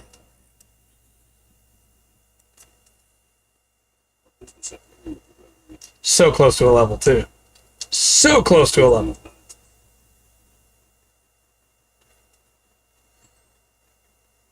Oh, yeah, I think you're getting that level tonight. Yeah? Oh, yeah. So, determine the composition of enemy's forces. Not too far out. It's a weird quest because you have to go to those circles, the ring circles, the little small individual ones, Okay. and go up around that path. This one I struggled with a little bit on my own at first, but It's been... yeah. You did it this past 2 months? yeah. Quite a few years. Yeah, the only quests I'd held off on were the ones that were a little bit closer to my level that are in... Actually, I think I might have done them all. No, it's in Stone Deans. I have one more quest in the Stone Deans. It's 92. Oh, wait. Okay. And I'll have to follow that trail, but otherwise... Another quest for defeating Goblin Spearmen. Yeah, you're going to get a good chunk of them as you go through here, if memory serves. Of quests that are like, hey, do this, and hey, do that, as you determine everything. So I do have Warhammer news. Okay. So the Warhammer Skulls event happened, and that's where they show off all their new video game stuff. And so we have like Space Marine 2 coming soon, and it's going to have character customization, Okay. which the first game did not have. So I can actually play it as a Blood Angel instead of as an Ultramarine. It's going to be nice. Blood Angel's a whole lot more than I like the Smurfs, so it'll be great. They announced Mechanicus 2, which is wonderful because Mechanicus is the strategy game, the tactical RPG, Move your character this many squares, and, Right. And in this one, you're going to be able to play as the Necrons as well. Which is wonderful. And they announced some new stuff for some of the older games that's not quite as exciting in my mind. But, like Vermintide 2 is getting, or Vermintide 3, sorry, is getting some new content, stuff like that. And that's cool, Sure, Inquisitor's getting a new level. But the most exciting thing to me is that one of my favorite games of last year, Bolt Gun, which is the Doom-like, where you play as a Space Marine, is getting a new expansion. Okay. So, brand new enemies, brand new stuff. Space Hulk game to be disappointed by. You're not wrong, Remus. You're not wrong. But one thing that Skulls always does is get me excited for Warhammer again, even if I already was excited, Yeah. And so I've started a kit bash project. Oh, gosh. Here we go. And it's not a small amount of work. So there's an Eldar character called Prince Uriel, right? He's really cool. He's super sick. He's got a laser eye. But for some reason, his model is still made out of pewter. So it's a very old model. Some of the Eldar models are older than I am almost. Okay. Like they're at 30 years. It goes... First Really? edition. You're like almost... You're almost like the exact same age as Warhammer, aren't you? Yeah, almost. Does it go... It goes back... It goes back 4 years older than me. Okay. So it's almost there. But Prince Uriel is like the leader of Corsairs. In the game, you need a different character to lead the Corsairs in the actual tabletop game. You need a lady named Yvraine. I'm probably going to kit bash one of her too, because she's sold out everywhere. Unless I want to buy her from eBay for $1 million, and I don't. Right. But Prince Uriel, there is no plastic model for him. So I'm making one. And I found a 3D print on Etsy for a body for like $3, That's a pretty nice looking body. And then I've got a head, and I'm going to cut the... Sorry, that threw me off. That was good. Yeah. I'm gonna cut a section off from the hair. That's the word I was looking for. That has like a little brad in it. You threw me off with that, man. That's good. And stick that back on there. And then I'm gonna take a banner from a Drukhari Kabalite and a banner from an Autarch and slap those on his back. Give him an Autarch's arm for the spear. Give him a Corsair arm for the Shimmer Shield. And then I have to sculpt the laser eye out of green stuff. Okay. It's going to be a lot of work. But he's going to look so cool when he's done. Okay.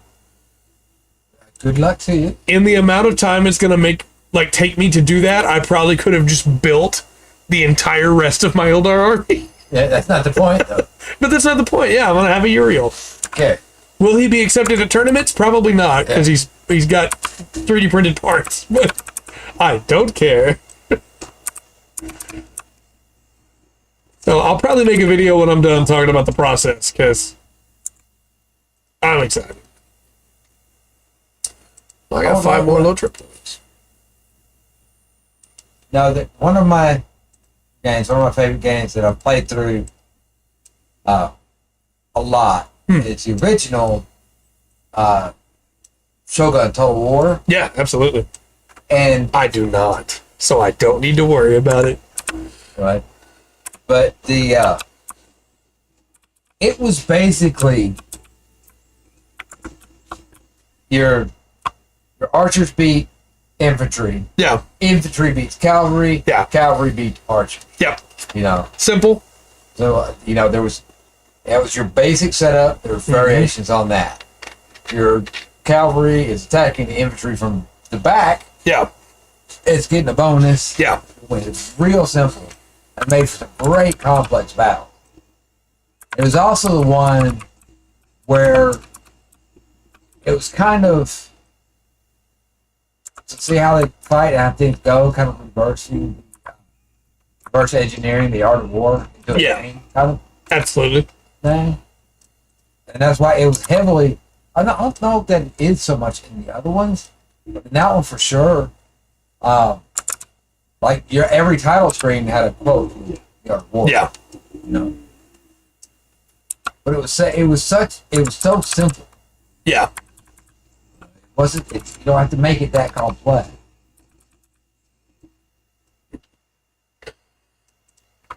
40K is simpler now than it was, but it's still too complicated. Please continue. Well, I mean, it was the variation and all the special prices are variations like that. Yeah. Maybe it was infantry that their defense wasn't near as good as a good fight, but their damage was a lot higher. Yeah.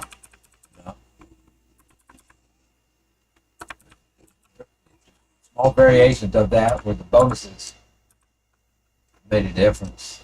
Like heavy, cavalry that was mobile. Yeah. You didn't run them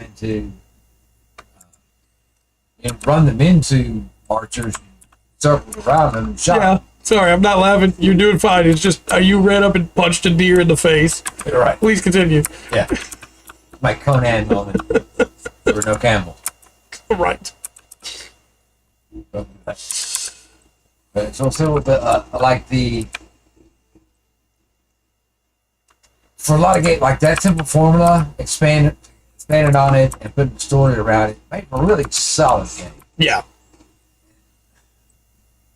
I think I kind of wonder, like a lot of games seem to have lost that. Like Mario is you jump and hit stuff with your head. Right. We're gonna expand on it a little bit so you can throw a fireball or get hit twice. Yeah. Goblin Spearman. I'm trying to think of like some games, more modern equivalents of that. Because one of the best games was like, look, people still play tic-tac-toe. Yeah. EDF is a good one for that, I think, of just, you shoot bugs. Yeah.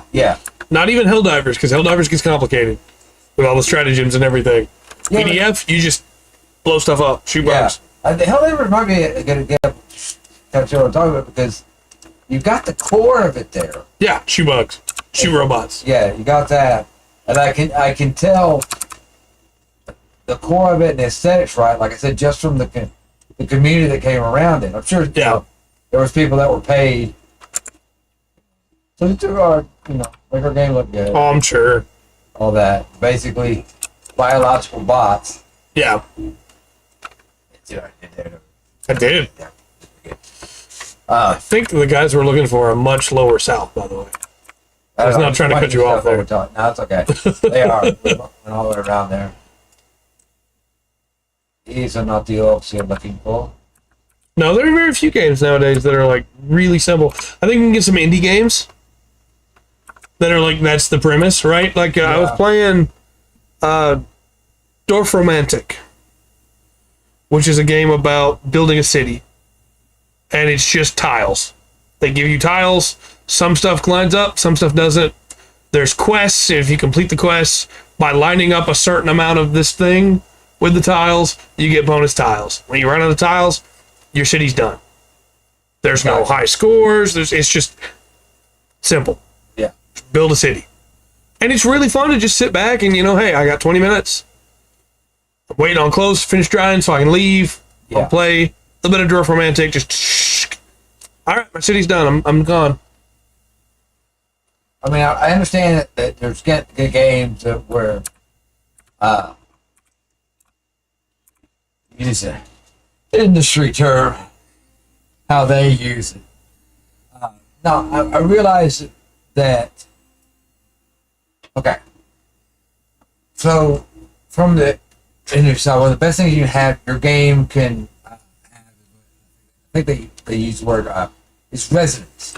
That means, somebody's played your game, been in the world, they go outside and mow the lawn. Yeah. They're thinking about the game. So Yeah. they're knowing that, now come back in, that's staying over. Yeah.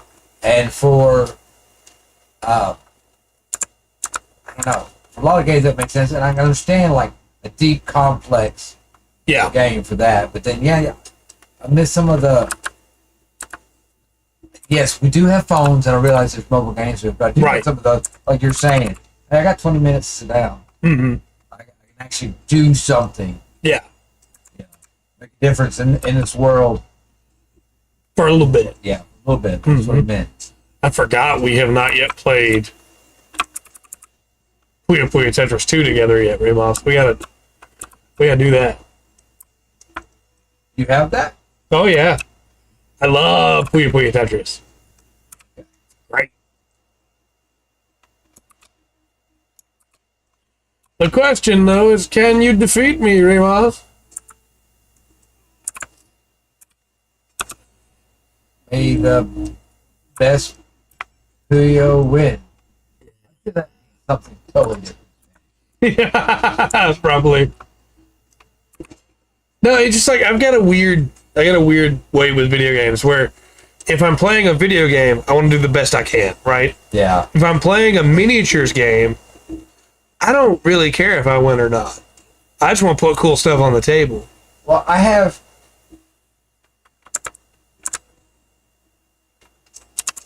don't. Okay, so like, if I can create a character, like in this one, I want to make. This is me in this world, okay? Yeah. That's how I make it. Experiment. And that's why I'm gonna role play it. It's gonna help me make decisions. Yeah. In the game, because I have an idea. Yeah. Of what they stand on, especially like I said, if I'm putting me in the game. Right. Sorry, help. No, you're good. But so I'm trying to kill something. Yeah. I see that. For a level, there's a couple of bugs around here. Probably should have got one of them. Well, when you kill this guy, you'll get your level, but if you want to head to me, I'm waiting by a spearman. What? By a goblin spearman for your quest. Of course, once you get the level, you probably don't care about the quest anymore. I'm glad to go over there and did. First, you gotta, chase this guy down. Yeah. I just spend your time on roll on people. I just mugged everyone. Yep.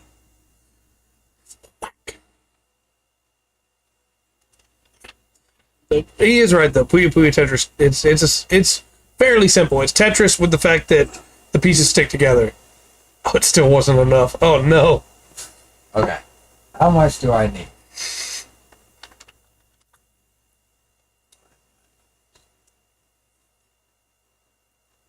$2,922. Yeah, it's got. Let me get that right there. What you're looking at still needs over 2,000 experience. I'm glad they did like the stat splish and stuff on this. Yeah, I agree. Because like I had a lot of fun playing Diablo 3, but the numbers just kind of get stupid. They do. Unimportant. They absolutely do.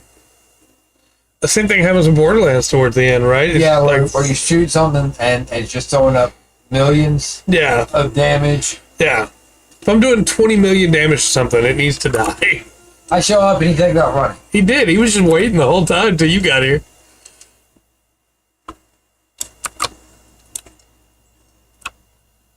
You need 4 more of those. Yeah, I didn't see how much we got for that one. That level by the end of the year. What? I got 396 XP for that one. I don't know how much you got from it. So No, I got I'm a little bit lower. So I got 1,000. Is this a spearman? That one's a flanker. I don't care. Kill it. It will die. One behind it's a defiler. Yeah! Level 89. Level 89. We have level 89. Congratulations. Thank you very much for the Patreon. Thank you very much. Thank you very much. Thank you very much for the Patreon. Thank you very much. Man, there are so few spearmen here. Of course, they don't really matter now, but still. Started watching Mazinger Z? Mazingo. Mazingo. No, Mazinger.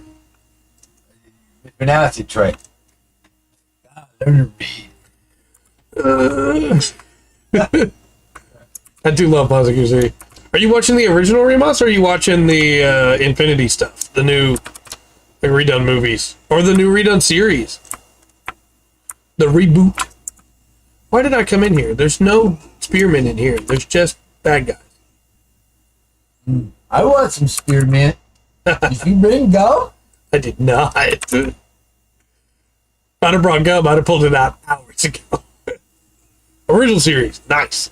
I like the original series a lot. It suffers a little bit from the early on. We want it to be kind of Monster of the Weeky, but not in the fun way. Yeah. Of like a bunch of episodes where stuff doesn't really happen. But I think it's still a really solid series. Plus, you get the best character that's ever been. You get Boss. And his 2 boys, Nuke and Mucha.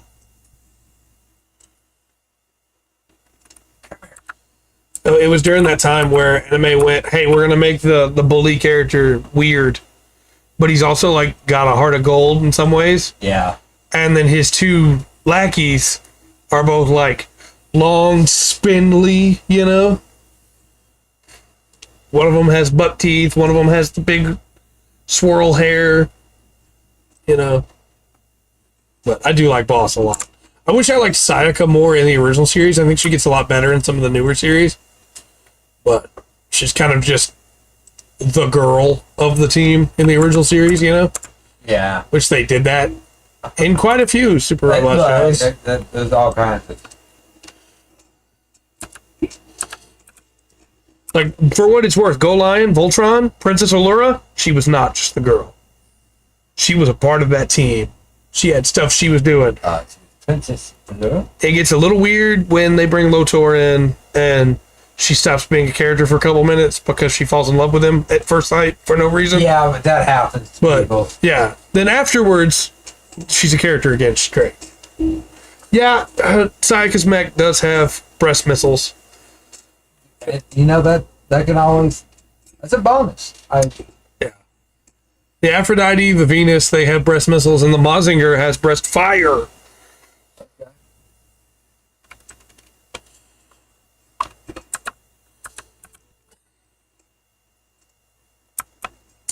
exactly. Yeah. Resto fire! Which, if I understand that in millennial speak, you're complimenting a woman's mammary gland. Yeah, exactly. You got it. Okay. I found another spearman if you still need them. I've got one more here. Okay. So I'm gonna get him, but then I'll wait by this guy. Wait, well, you run away when I get out of it. South. No, I like the original one. It gets weird in parts. Like, it has a canonicity where it's Mazinger Z, then Great Mazinger, then Grendizer. And Grendizer does some weird stuff with Koji as a character, but ultimately it does work out. But oh, hello. Would you like a cyclone to help you? Sure. Yeah, see? Very nice. Alright, I'm gonna go turn that one. Yeah. There we go. Mazinger. Do do do do do do do do. 空に生きる裏金優勝 Hey, look, buddy. Pretty sure I beat you up once. You want to start crap again? Eager. Oh, you need him for your quest. There's another got him not told. I think he's got Eager. Don't be so eager to run away.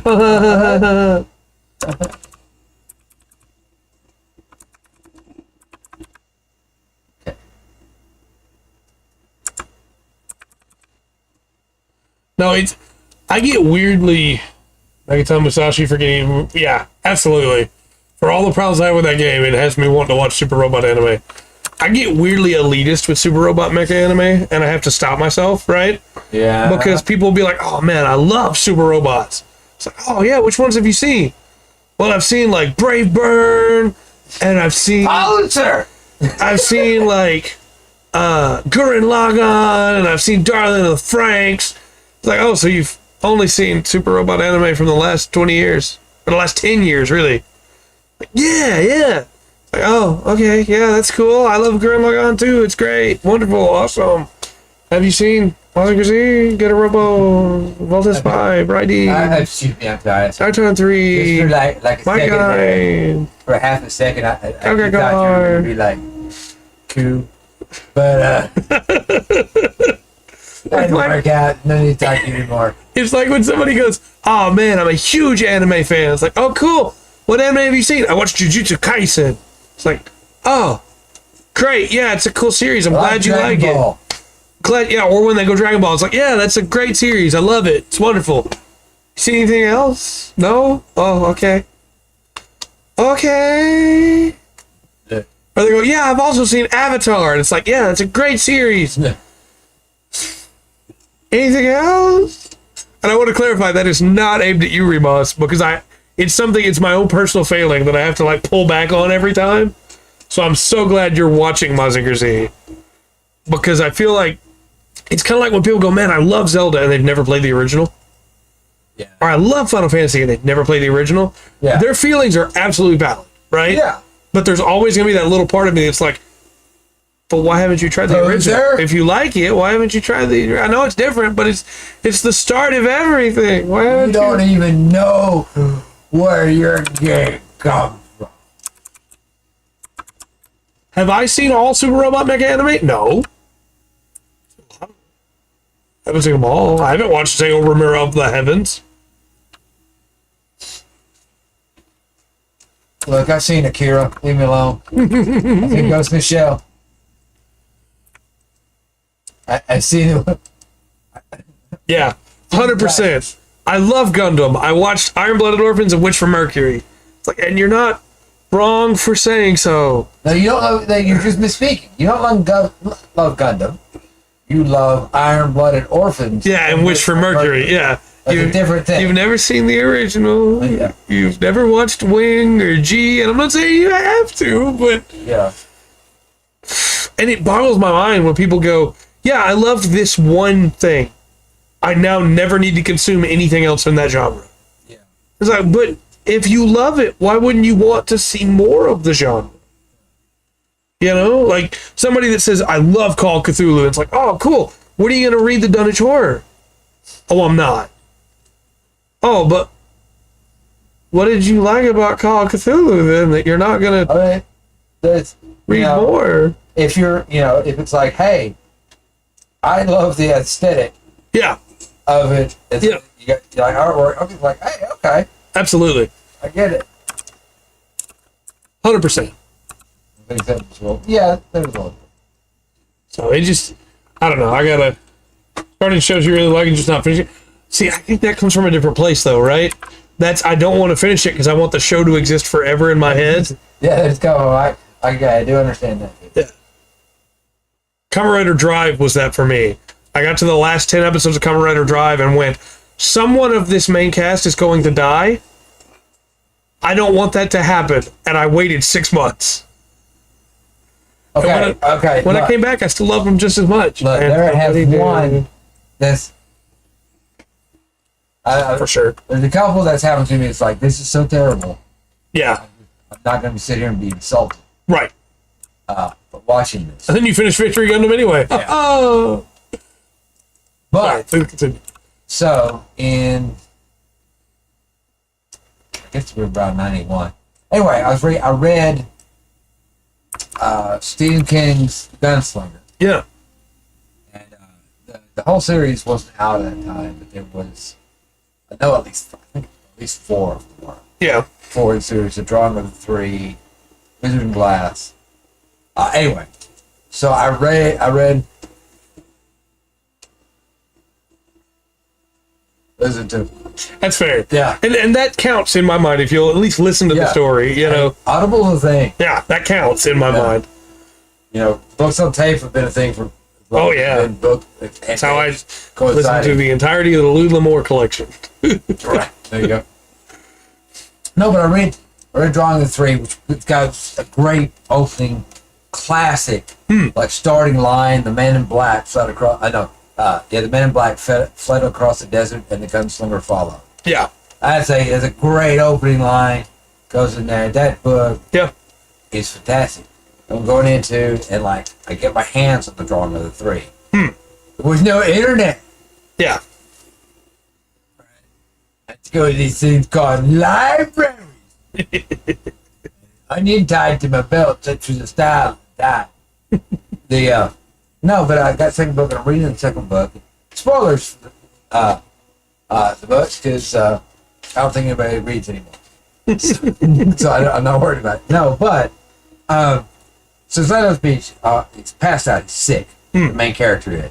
Zeno's Beach. Now, he is a gunslinger. He's got 2 sandalwood revolvers, all silver. He's got a reloading trick. He just keeps him going. He is 2... old Western revolvers. He's a gunslinger. Well, that's going. Second book I'm reading through, he's sick. I'm feeling for this guy. Not necessarily clear, 100%, that he's a good guy. Right. Man in Black's definitely a bad guy. Yeah. Not only from the cliche Man in Black. Right. But you actually do get a little bit about him. He's a bad guy. And then, of course, anyway, I'm not going to go into the other. Anyway, so he's on the beach, sick. From there. Love this character, dude. 2 gunslinging, awesome. These love-strosities, that's what they're called. Love-strosities, come on the beach. Dead or chum. It's the noise they make. And if a gunslinger fan hears that, that's what I just said, they're going to go, ooh. Okay? Yeah. Like I did, inside, saying it myself. And revolted. But he's laying there on the beach, and one of them eats 3 of his fingers off. His good hand. Of course, yeah. Of course. And it was like, no, I quit. Yeah. No, you just ruined this guy for me. Yeah. I don't want to. Now it's great. And, but I love Idris Elba. That is one time I was like, man, this character can't do that. There's something that happens in the book. Yeah. And he comes across another character. And their whole dynamic, and it's set up, especially for this other character, cannot blame her. Yeah. You know, she has hate in her heart. He's a little bit confused about it, but the whole dynamic of her love story and oh my gosh, is she so bad? Yeah. Her name's Dana, by the way. Dana Walker. I'll never forget that name. Amazing character. Oh, I love Dana Walker. But it's such a conflict of where she comes from, because where she comes from, her being black, big deal. Yeah. And she hates white. Yeah. You know, and when you get her background story, it makes sense. You know, that she holds these feelings. Yeah. You think it's justified or not, that's beside the point. Right. Makes sense. You understand that she does. Yeah. You know, and there's a reason why. And so she has to deal with the gunslinger. Right. Which isn't really funny, because it's going to make it sound like a story that it's not. You know, set in a place that it's not. Yeah. But that is a key issue. And it's such a great thing of everybody that's having to deal because of her feelings, because of what has happened to her. Yeah. And how it affects the relationships she builds with other people. Yeah. It's a huge thing, and it makes a big difference. Like, doing that, you completely change her character. Or at least you have to. You change that dynamic drastically. Really change that dynamic. So as cool as much as I love Il Silva, in that one instance, I was like, yeah, you just changed the story. Yeah. Because in this story, that did matter. Yeah. I realize there's plenty of stories for fun. That doesn't matter. Yeah. Absolutely. That was one place where it did. Where I think they dropped the adaptation anyway. Which Yeah. I knew. That's like one of those things. It's like, Yeah, you can't adapt that. Right. you can't. It's not going to be able to be a movie. Yeah. I do like Photons a lot. I just wanted to mention Remas, Photons. Wonderful. Amazing series. Also, Shibongo. Jabunguru, Hayate no Yoni. Wonderful opening. Love Shibongo. That's a great show. Do you? Yeah, it's great. You don't see. You throw nukes. With their dancing and singing theme song. So good. I happen to like this show, okay? Ideon's pretty good too, but I like Shibongo more. So, it's about time, don't you think? We'll come back Friday with more Musashi. And Monday with more Lotro. And we're going to try to run a raid at the start. He's going to bring out the highest level. Yeah. The leader of the kinship. Yes. They'll bring out Rugrid. We don't get to bring him out enough on the stream. So bow before. Yeah. And we'll try to run a raid. I'll figure out where it is between now and then. Yeah, try to figure out what it is. And that was going to be tough. Yeah. There was one other that I'd love to. No, we don't have enough people to go. Right. Or kinship. Because you got to have 6 people to do it. Yeah. So if you want to join. Yeah. And can get up to level 70 something. Come on. In that area. But yeah, so I definitely want to try to get you running right. Because these I haven't got to do. Right. And I haven't come back to do them. So I need to make sure I come back, pick them up. Yeah. And come back and do them. And there's one other. Because you're fixing to be at a level where Rungren, even at 150, is not going to be enough. Yeah. The more I think better kitted out for that one. I got you. Yeah. We're going to, you're, as we're closing that gap between your main and my main. Yeah. As you're about to hit raids, it's like, hey, there's 2 of us, it's lower level. It doesn't matter. Yeah. You know. I did want to mention too, real quick, on Musashi. I can't do. We keep running into this problem where every time we finish the stream, I'm on a character that's not the main character for a different POV. Yeah. And I can't do the side stuff with this other character. I can't run around to go do all that. Thank you for the reminder, Reebok. Yes, thank you, yes. So why hadn't you thought of this before? Of course, yeah. Look at this, Trey. What are we doing? We won't have all the side stuff unlocked that I want to have. But if at the end of this Friday stream, we're on the main character again, then I'll go through and run and pick up all that stuff. But all the other side stuff that I could do when it comes to like building the mech and the lab and stuff, all that stuff is done. So. That felt like the strangest ultimatum I've ever seen given to an audience. I don't know how I feel.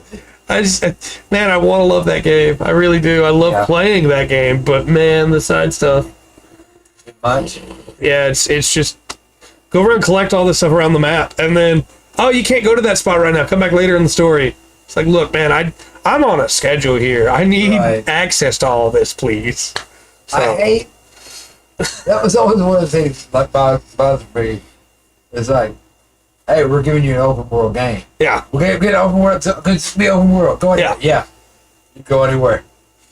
Serious block. Yes, not right there. Not yet. Not right now. Later. Zelda? They say, hey, go wherever you want. You want to go fight the big boss right now? Go. You'll lose. Go. Yeah. Yeah, try it. Hey. Got showing up naked with a stick. Come on! But until next time, I've been Trey. I've been Rummer. This has been MMO Mondays for the full spectrum. Remember to always enjoy the full spectrum that Lotro has to offer.